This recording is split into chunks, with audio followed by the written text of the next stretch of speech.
and we're deeply concerned both by the alarming levels of spread and severity and by the alarming levels of inaction.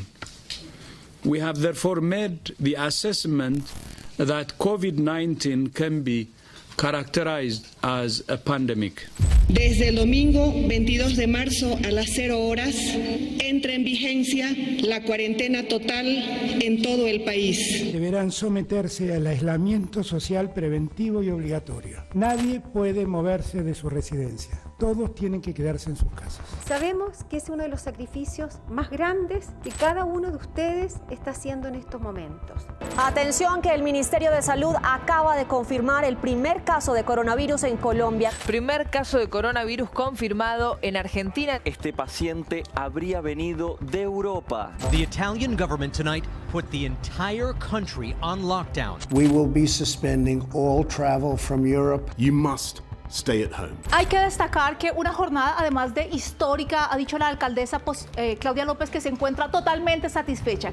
Calles desiertas, negocios cerrados y supermercados fuertemente vigilados. Es la estampa de la ciudad de Panamá en su primer día de la cuarentena total.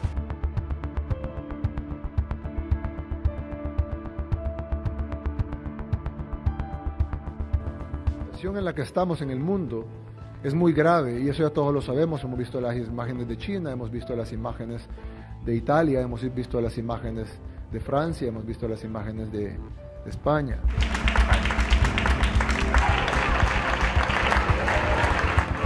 Gente con la que está tratando todos los días, de la que tenemos muchísimo cariño, ves cómo se van y no puedes hacer nada.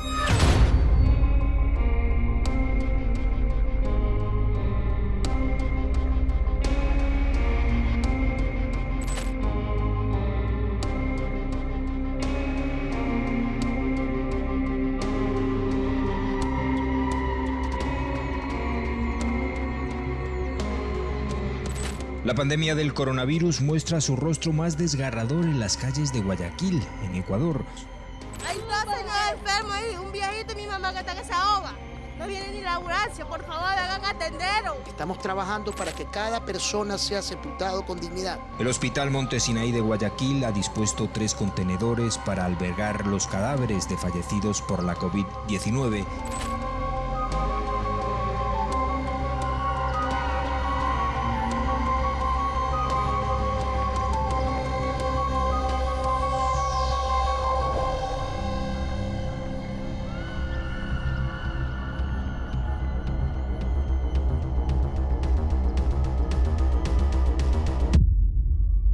Soportar los síntomas del COVID-19 mientras dura la cuarentena es difícil y ahora imagínese ya no padecer la enfermedad, pero seguir con los síntomas. Este se le conoce como COVID largo o long COVID.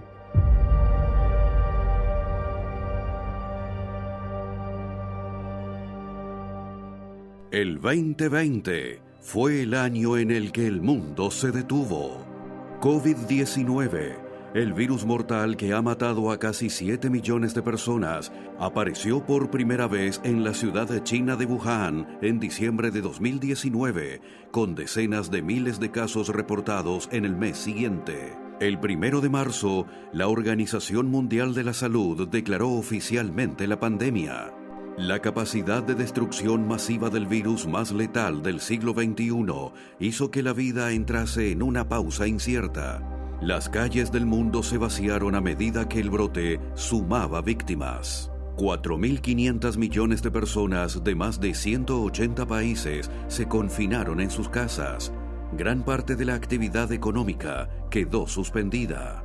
El aislamiento social se convirtió en el único antídoto posible contra el enemigo más escurridizo y mortífero. 3 años más tarde, el 5 de mayo de 2023, después de millones de muertos, graves impactos económicos y diferentes crisis sociales, la Organización Mundial de la Salud anunció el fin de la COVID-19 como emergencia sanitaria mundial. Pero los problemas de salud no habían terminado. Las secuelas de la enfermedad estaban presentes en muchas partes de la sociedad. Muchas personas empezaron a sentir cansancio extremo, tos crónica, problemas respiratorios y neuronales, pero los médicos no lograban encontrar el inicio de esos síntomas. Después de varios meses de investigación, se llegó a la conclusión de una nueva enfermedad, el Long COVID o COVID persistente.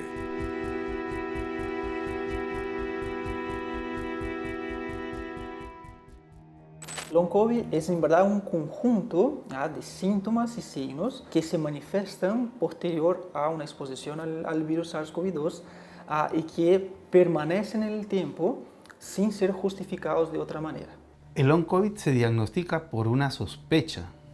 Básicamente, nosotros tenemos el antecedente de que la persona ha tenido un cuadro de COVID y esta persona, luego de haber pasado del cuadro agudo, que dura aproximadamente 4 semanas, nosotros vemos que esta persona no se recupera en un 100%. Son aquellos pacientes que han tenido COVID, no importa si el COVID fue leve, moderado o severo, y que tienen X cantidad de síntomas. Algunos de ellos desaparecen los síntomas, pero 12 semanas después le pueden aparecer. Hay otro grupo que tiene los síntomas, le disminuyen, pero persisten más de 12 semanas. Entonces, aquel paciente que después de 12 semanas persiste algún síntoma de los que tuvo en el COVID o le aparecen síntomas nuevos, uno siempre tiene que pensar que está frente a un long COVID o COVID prolongado. Los síntomas del long COVID son muy variados, pueden afectar diferentes órganos y sistemas de nuestro organismo, desde lo que serían síntomas asociados, por ejemplo, a fatiga crónica, síntomas asociados a las vías respiratorias, como por ejemplo tos seca, disnea, que es la dificultad de respirar. Tenemos lo que serían síntomas más neurológicos, como dolores de cabeza, como la famosa niebla mental o brain fog. Tenemos depresión, ansiedad. Tenemos síntomas que pueden afectar lo que sería la parte cardiovascular, como por ejemplo cuadros de hipotensión, como la disautonomía en ese caso. Todo eso son síntomas que pueden manifestarse en un cuadro de long COVID. Los síntomas más comunes están localizados en la parte cerebral. Los pacientes comienzan a perder la memoria, los pacientes, digamos, tienen déficit de concentración. Otro grupo de pacientes tienen problemas cardiovasculares, tienen palpitaciones, tienen arritmias, aparecen con hipertensión cuanto antes no lo eran, pacientes jóvenes. Otro grupo tienen fatiga, el paciente dice yo no soy el mismo, ahora estoy muy cansado, no me recupero, no soy la misma persona que antes. Hay pacientes jóvenes, atletas, que antes corrían, por ejemplo, 8 o 10 kilómetros y ahora solo pueden correr 1 o 2. En el caso de los síntomas respiratorios, estos persisten durante largo tiempo y podría llegar hasta un año. Existen casos en los que las personas siguen presentando problemas respiratorios que requieren oxigenoterapia hasta más o menos un año.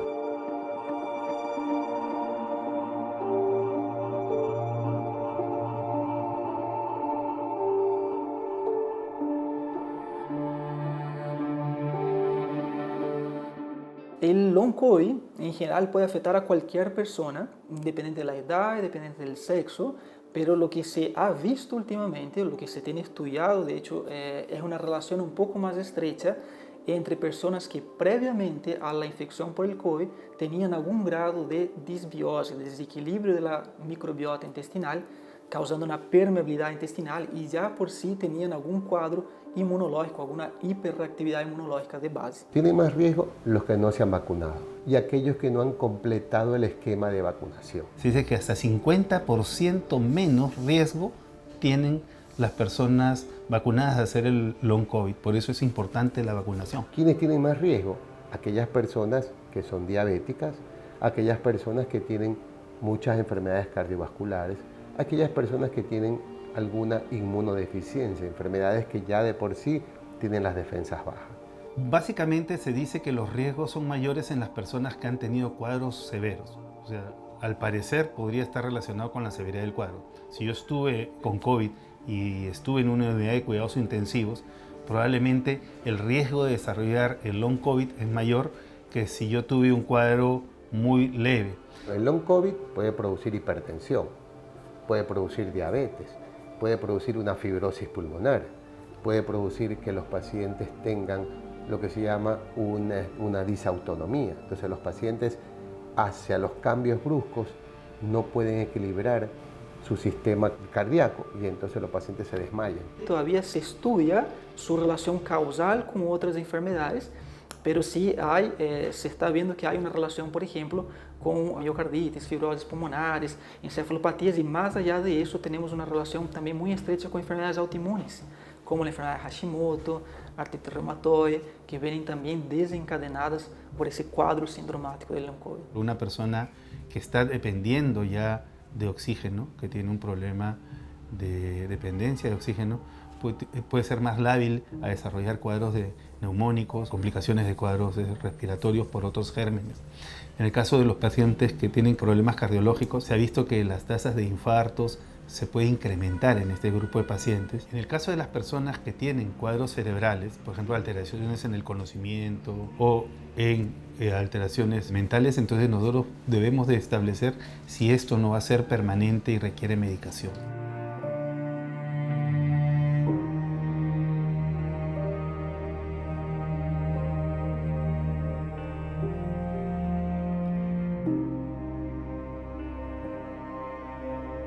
El tratamiento para el long COVID varía mucho de persona en persona porque el long COVID puede manifestarse de formas diferentes en cada persona también. Y ahí es importante entender que el tratamiento es multifactorial. Los tratamientos, una parte es la rehabilitación cardiopulmonar o pulmonar sola o cardiopulmonar. Y para hacer eso uno tiene que saber cómo comenzar. ¿Por qué? Porque se ha demostrado que si usted comienza a hacer rehabilitación como se la hacía en otras enfermedades, puede empeorar al paciente. Entonces, son ejercicios que van desde ejercicios muy sencillos, de solamente en la cama hacerlos, para ir progresando hasta los ejercicios más fuertes.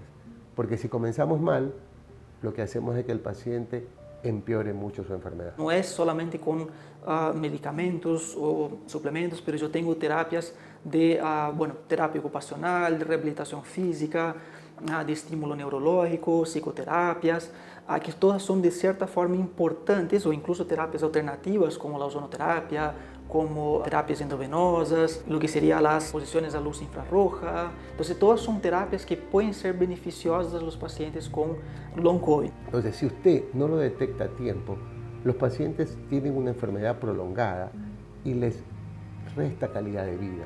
Y hay pacientes, está demostrado que hasta un 4 o 8% de pacientes tienen ya una enfermedad invalidante. Entonces estamos hablando que si hablamos de los millones de personas que están infectadas, hay un grupo de pacientes que eso va a ser una carga para el Estado, porque los pacientes tienen incapacidad para poder realizar su vida diaria y peor su trabajo. Entonces es importante prestarle atención. Minimizar los síntomas o las manifestaciones del long COVID en una persona puede terminar llevando incluso a consecuencias bastante graves o serias, porque eso va desde lo que sería pérdida de la capacidad funcional, disminuyendo calidad de vida considerablemente en esas personas, afectando su capacidad laboral, social, pero mucho más allá, a veces desconsideramos síntomas iniciales que terminam depois transformando-se com todo o quadro sindromático do COVID em problemas que muitas vezes são incluso irreversíveis ou incluso letais. Tem um impacto físico também, onde a pessoa sofre com um processo de fadiga crônica muito intenso, limitando aún mais sua capacidade de locomoção, de realização de atividades cotidianas. Então é muito comum que pacientes mais graves de long COVID tenham dificuldade para caminhar. Caminar já é um tipo de atividade que les exige muito, y muchas veces termina generando los famosos PENS, que nosotros decimos ahí en long COVID, que son esos síndromes exacerbados posterior a un esfuerzo físico, los síntomas que ya presentaba antes exacerbados posterior a un esfuerzo físico, y eso va a afectar la capacidad de la persona laboral, por supuesto, porque no va a tener capacidad física y mental de rendir lo que rendía anteriormente en su trabajo, y eso va a terminar generando, muchas veces causas de despido, afetando a capacidade econômica dessa pessoa, socialmente hablando, isso vai impactar a economia de alguma forma, porque a capacidade de consumo dessa pessoa também diminui, ¿sí? Então termina generando uma cascada de eventos que sí termina afetando sí o sí a sociedade de alguma forma, especialmente a nível laboral.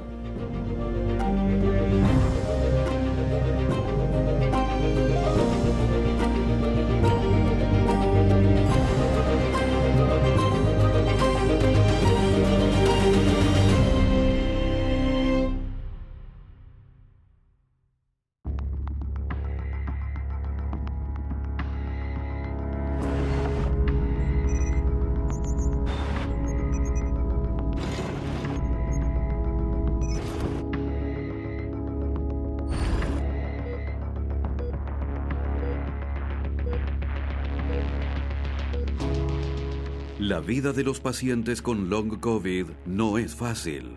La falta de estudios médicos y el poco conocimiento sobre la enfermedad hacen que les sea difícil tener un diagnóstico a tiempo y adquirir tratamientos que les den resultado. Esta situación los lleva a padecer problemas de depresión y ansiedad por la falta de respuestas del sistema médico. Además, muchos de ellos se vieron obligados a dejar de trabajar y abandonar todo tipo de actividades, desde salir con amigos o hacer actividad física hasta tareas cotidianas como lavar los platos o tender la cama. Todo esto empezó en mayo del 2022. Tuve un contagio de COVID común. La verdad es que no tenía ningún síntoma que me pareciera preocupante, no tuve ninguna hospitalización ni nada. Fue lo más normal, tenía tos, dolor de garganta. Fue así, como que en una semana me sentí mejor, me recuperé. Y al mes de eso empezó otra historia que nada que ver. A mediados de junio, de la nada, estaba trabajando tranquila, sentada en la cama, me acosté un ratito y cuando me quise levantar, porque quise ir a la cocina, sentí que me desplomaba, sentí que me iba a desmayar. Y no podía caminar, me costaba caminar, pensé que me iba a desmayar, de verdad. Y me acosté y me empecé a recuperar de a poquito, pero yo me quedé preocupada porque decía, ¿esto de dónde salió? ¿Y por qué? Y además yo empezaba a sospechar algo raro porque las semanas anteriores, si bien yo me sentía perfectamente bien, tenía como unos picos de presión de la nada súbitos que yo nunca tuve en mi vida y eso me parecía raro. Voy a una guardia y ahí es la primera vez que escucho hablar del COVID largo. Me dicen, puede ser que tengas COVID largo. No entendía nada, no sabía ni qué era, nunca había escuchado hablar de eso. Y ahí fue donde me empecé a enterar de a poco, muy lentamente, en qué consistía realmente y qué era lo que me estaba pasando. A pesar de que esto fue hace 1 año y medio, todavía hoy hay un montón de preguntas que no me han sabido responder. Los síntomas que yo tuve y que creo que son uno de los más comunes son la fatiga extenuante, debilidad en los músculos, la sensación de pesadez en el cuerpo, mareos, insomnio, un insomnio que te empieza a aparecer con el paso de las semanas, es una desregulación del ritmo circadiano, te empezás a despertar, no te puedes dormir, puede surgir ansiedad y depresión, yo tuve ansiedad y depresión, y después unos síntomas neurológicos raros, yo tenía espasmos musculares que me aparecían aleatoriamente en distintas partes del cuerpo, temblores en las manos, en los pies, y también una especie de tics como que son distintos de los temblores capaz son en toda la mano, el tic era más como una cosa en un solo dedo, una cosa así, muchos síntomas neurológicos de ese tipo, cansancio en la vista, cansancio mental, niebla mental, los síntomas gástricos también, el problema gástrico que todavía lo tengo, no me recuperé de eso todavía y es parte de todo el cuadro. Yo vivía sola y cuando me empecé a enfermar tuve que volver con mi familia por una cuestión de que no podía hacer las cosas básicas. Tuve que dejar mi trabajo, tuve que dedicarme exclusivamente a recuperarme y tomó muchísimo tiempo también porque yo también iba descubriendo qué cosas necesitaba hacer yo para sentirme mejor. Una de las cosas que me iba dando cuenta es que esta fatiga, esta sensación de debilidad abrupta que parecía que me iba a desmayar, que venía con mareos muy fuertes, se me disminuía cuando estaba acostada. Yo me acostaba y me empezaba a recuperar de a poco, pero me tomaba días, semanas en ese momento recuperarme de una situación. También me daba cuenta que las cosas que me hacían sentir peor eran las cosas que requerían esfuerzo, tanto físico como mental. Tuve que dejar de trabajar porque llegó un punto en el que yo no tenía fuerza mental para estar ni siquiera en una reunión de 1 hora. Yo sentía que se me cansaba mucho la mente, la vista, me costaba mirar la pantalla. Hubo un tiempo en el que tuve que dejar el celular, dejar de mandar mensajes porque no podía tolerar.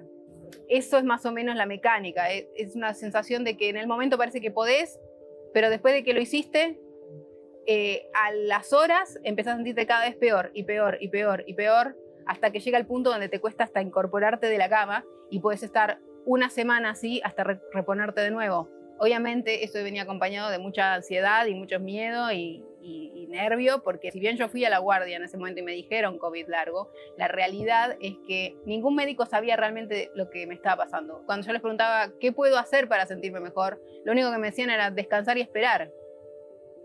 Y eso es muy difícil de asimilar, porque vos decís, voy al médico para estar mejor, voy al médico para que me ayude a salir Y que me digan eso, me sentía completamente abandonada por la medicina y además no les creía del todo. Yo pensaba, algo no está bien acá, algo no está bien, porque no puede ser que no haya información. El primer año que tuve esto, me sentía muy perdida y muy confundida, angustiada. Obviamente me surgió también ansiedad, depresión. Parte son consecuencias como síntomas del COVID, pero también en gran parte por lo que me estaba pasando. Me había quedado sin trabajo, no encontraba a nadie que me ayudara, todos los médicos me decían que no había nada que pudieran hacer, que lo único que se podía hacer era esperar y descansar y moverme de a poquito. Me sentía muy sola también. No contar con el apoyo de alguien que entiende la enfermedad es muy desolador. Yo tenía miedo de quedarme discapacitada permanentemente. Tardé 1 año y medio en encontrar un médico que me pueda, digamos, diagnosticar, aunque sea una parte del problema, y ayudar con esa parte. Debo decir que a pesar de que desde el lado del paciente es desesperante no tener respuestas, de un año al otro he notado que hay más información, que los médicos están un poco más atentos a lo que está pasando, que tienen un poco más de idea. Entonces no me sentí tan desesperanzada. Y finalmente, cuando encontré al especialista que yo necesitaba, me sentí todavía mejor, con más esperanza de encontrar un poco de estabilidad en mi sintomatología para volver a ser funcional y no tener tanto miedo de volver a recaer tan fuerte.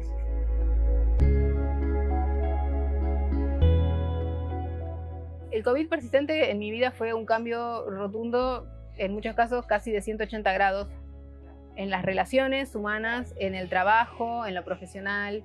También está el hecho de la necesidad de volver a ser funcional y a tener, digamos, una vida dentro de mis términos normal. Ahora mi prioridad es mi salud, mi prioridad es sentirme bien. Y eso obviamente modificó muchísimo en mis relaciones humanas, inclusive porque la dinámica quizás servía para la persona que yo era antes, pero no para una persona que necesita tomarse su tiempo y que definitivamente no puede sumarse a todas las actividades sociales de una vida normal. Entonces, ese es un pequeño ejemplo de cómo esta enfermedad modificó mi manera de relacionarme con muchos amigos que desaparecieron. Antes había cosas que yo podía hacer que ahora ya no puedo hacer. Por ejemplo, principalmente lo que tiene que ver con el ejercicio, sobre todo aeróbico. Un ejemplo de eso es la bicicleta. A mí me encantaba andar en bicicleta y ahora ni soñando. Después, bueno, caminar muchas cuadras, obviamente no.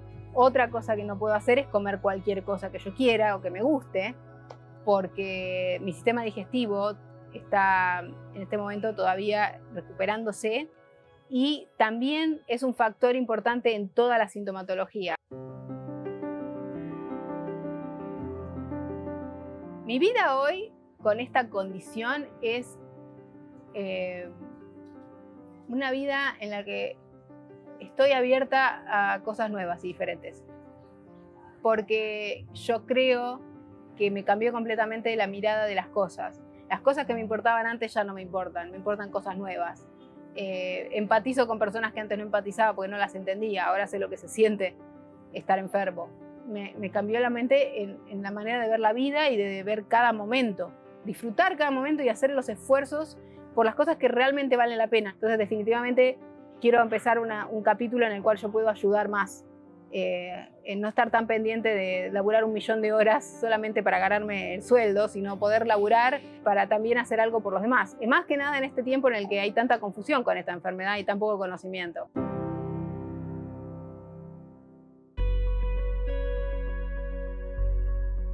Yo tuve COVID en octubre del 2022. Estaba con mucho dolor de cabeza, tenía un poco de calentura y bueno, cuando me hice el test, testé positivo, pero lo que era terrible era el dolor de cuerpo y intensos dolores de cabeza. Después de la segunda semana del COVID, comencé a tener unos mareos inusuales, ¿no? No era que el cuarto me daba vueltas, simplemente sentía que me podía caer. Y eso se fue agravando con el tiempo, ¿no?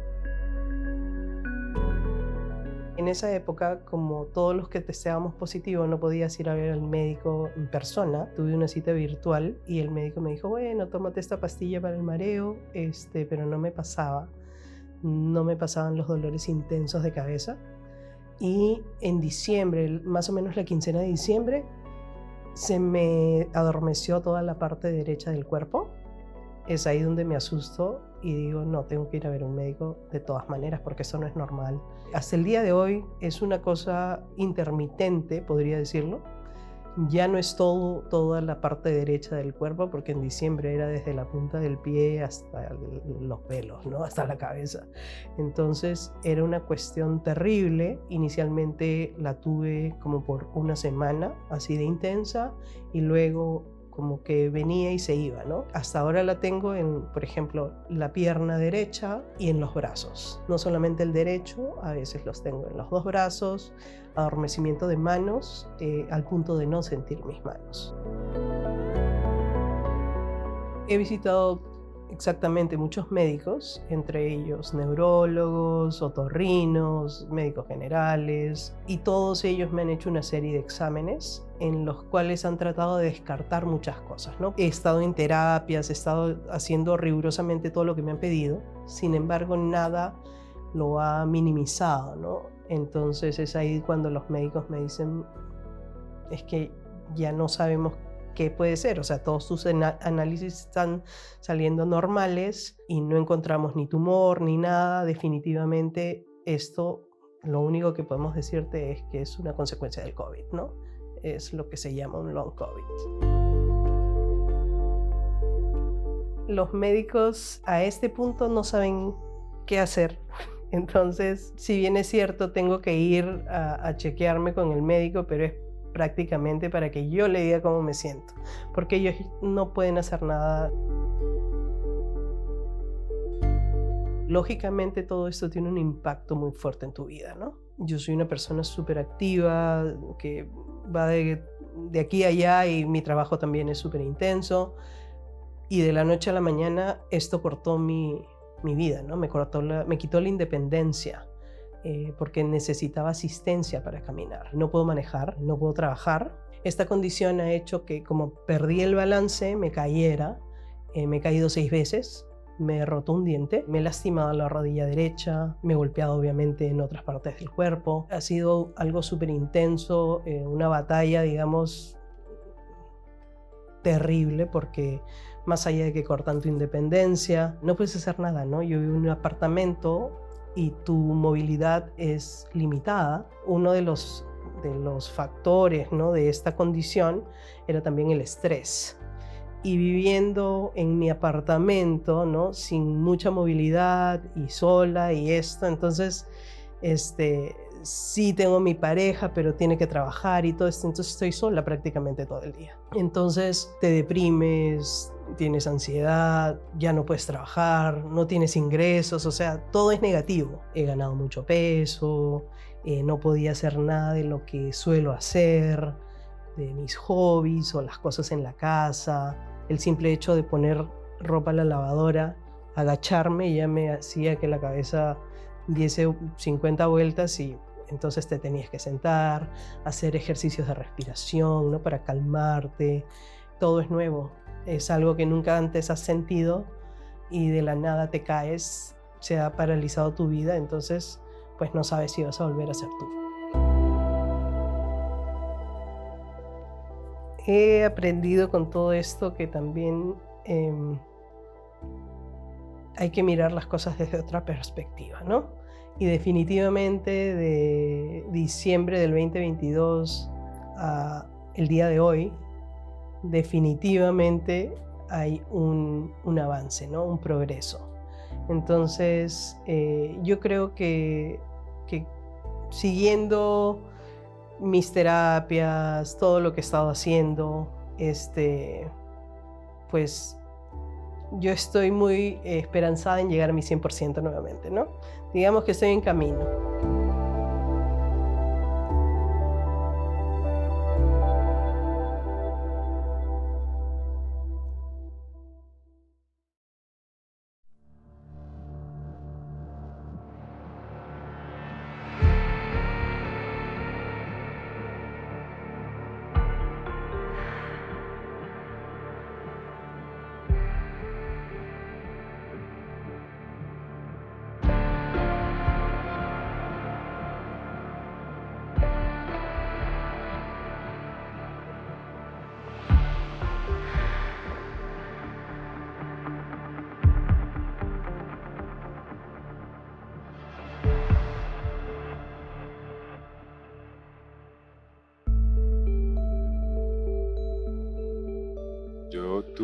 COVID a inicios del año 2022. La enfermedad fue relativamente moderada, como se presentó.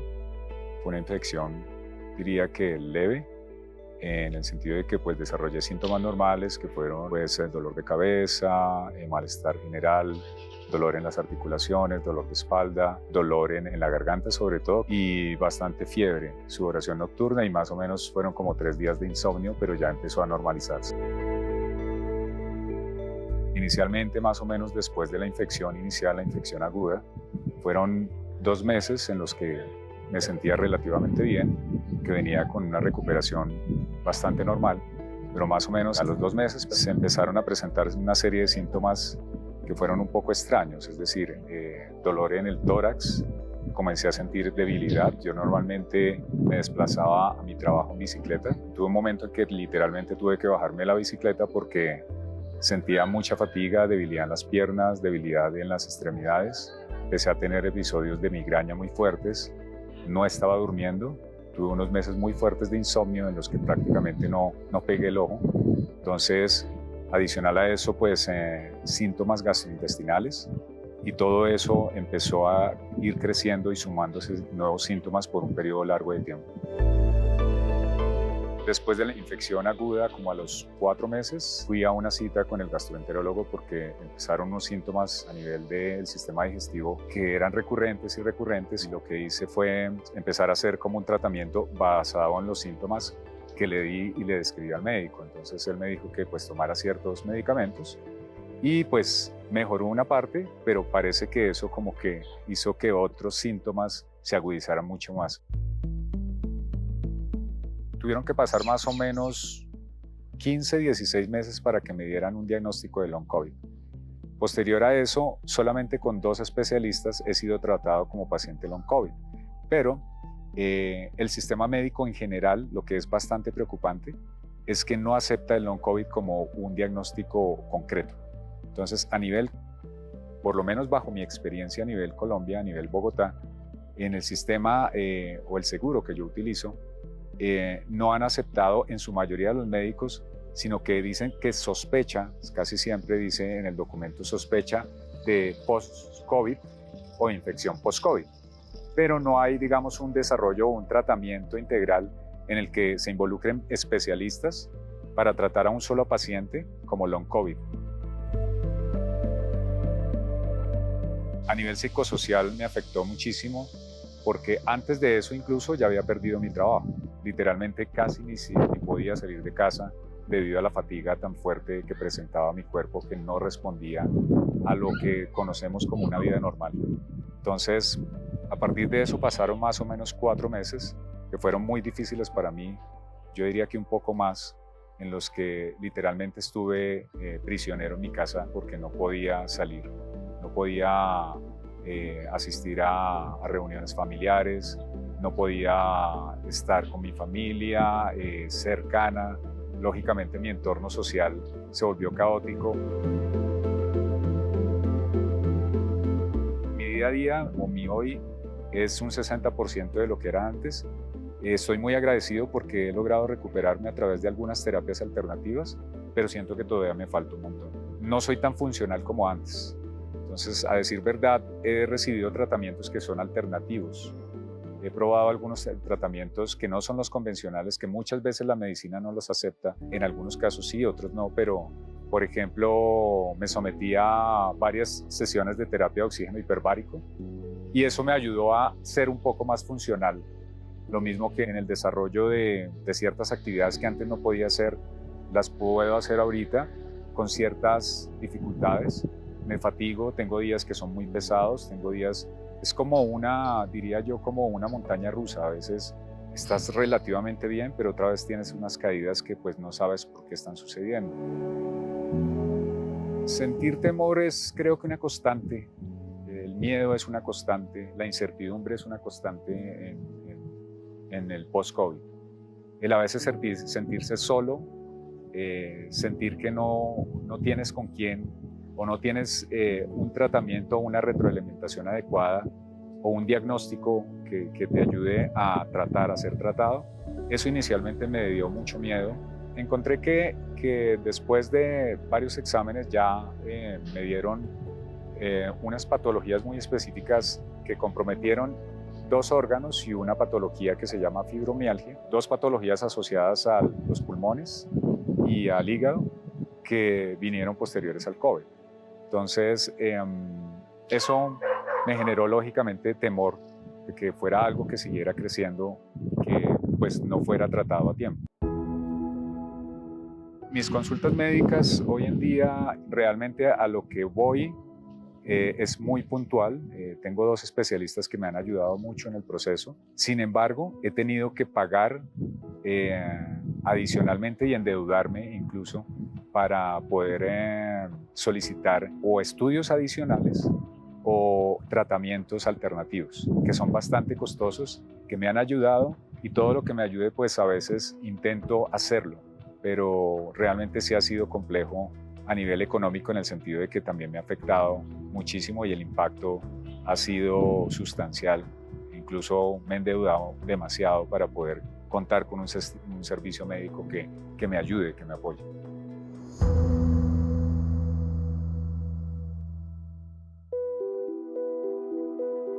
A mí el COVID me dio al principio de abril y en el año 2020, y yo lo sobrellevé, fue en la casa, porque no había hospital, no había ni clínica, no había ni un médico. Los síntomas que yo sentí fueron cuando yo me di cuenta que mi respiración me hacía falta. Y por ejemplo, yo tenía una tiendita en donde ahí yo perchaba, me alzaba, bajaba los cartones y ahí sentía que la respiración ya se me iba bajando. Cuando me vino con una tos y así yo estaba trabajando, pero hubo un momento en que yo ya no me pude levantar. La tos era así persistente, la tos y la tos y la tos. Con eso aún más yo descubrí que ya la respiración se me iba deteriorando. Cuando yo ya empecé a ir al médico, buscar el médico, es porque ya mi familia se dio cuenta, porque yo ya me puse inerte, yo ya no podía caminar, yo ya me acosté y de ahí ya no, y ahí el resto fue de mi familia, que ellos ubicaron al doctor por medio del WhatsApp, todo eso, porque ahí yo ya estaba inerte, yo ya no me levantaba, porque hasta ya la saturación que me hacían, yo llegué a tener hasta 55, y yo más antes yo les hablaba en señas, porque ya no hablaba, y hubo un momento en que ellos ya me entendían por medio de las señas, porque yo ya no hablaba, ya eran todos dedicados a mí, y todo eso a mí, y a veces uno le da pena, porque ya no era el mismo ritmo de la vida que se llevaba, todo eso. Eso sí me afectó a mí en lo emocional un poco. El tratamiento que yo recibí me ayudó muchísimo por medio de medicamentos y eso a mí me ayudó a recuperar bastante. Y después, cuando al mes que yo ya estaba, que tenía que levantarme, pues yo me sentí las piernas. Y las piernas yo las tenía duras y yo ya quería caminar.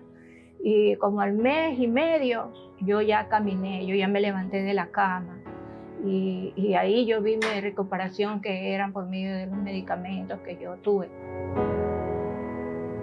La terapia era la de caminar por medio de unas botellitas de pesas así, coger oxígeno, eso eran a diario. Y un aparato que era de inhalar y exhalar. Y eso también a mí me ayudó bastante. Y también yo puse mucho empeño porque habían personas que me conversaban, la doctora que me daba las terapias de los ejercicios, que no querían hacerlo.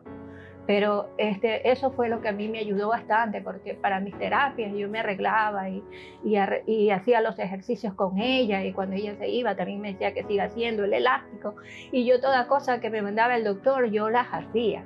Y entonces yo creo que eso también a mí me ayudó muchísimo. Y yo cada día me sentía más y más y más. Que imagínense que el oxígeno yo lo llegué a usar como un mes nomás. Bueno, ahora los vivo bien alegres porque todas las mañanas que me levanto, eso sí, la encomendación es en Dios, trato de olvidarme y seguir en lo que me toca seguir en la vida.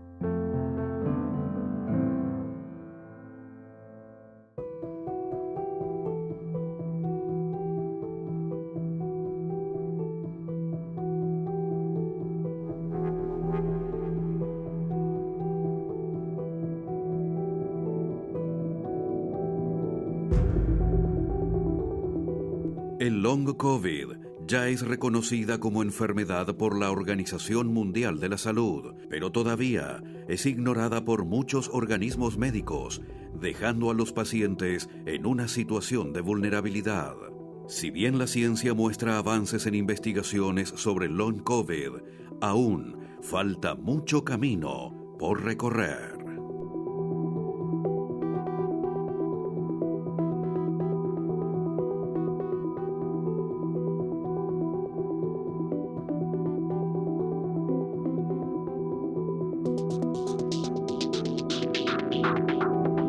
La respuesta crónica a las enfermedades infecciosas es algo que se ha venido desarrollando con el tiempo. Ahora, con la aparición de la pandemia, este tipo de problemas se ha hecho más evidente.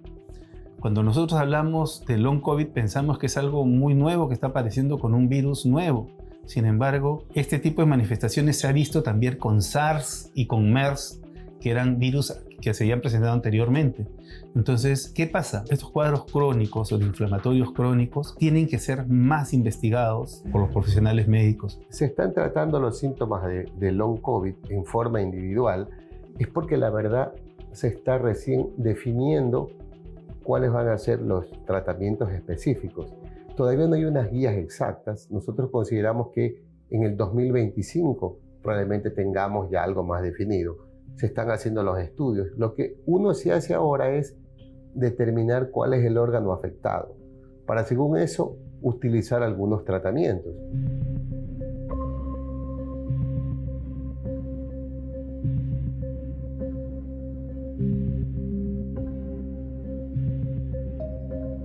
A nivel mundial, porque nosotros tenemos todavía, digamos, un no manejo adecuado de esa enfermedad. Primero tenemos que entender que tanto el COVID como el long COVID son patologías, enfermedades, cuadros sindromáticos relativamente nuevos en la medicina. Entonces el long COVID de hecho es un poco más nuevo, o sea, es más novedoso que el propio COVID. Entonces muchos profesionales van aprendiendo a medida que eso va surgiendo, que las evidencias van apareciendo, pero también tenemos un gran tema que es la ignorancia también por parte de ellos. Muchos profesionales no buscan actualizarse, estudiar, entender en verdad cómo se produce y cómo eso afecta de forma general a la población de determinadas regiones del mundo.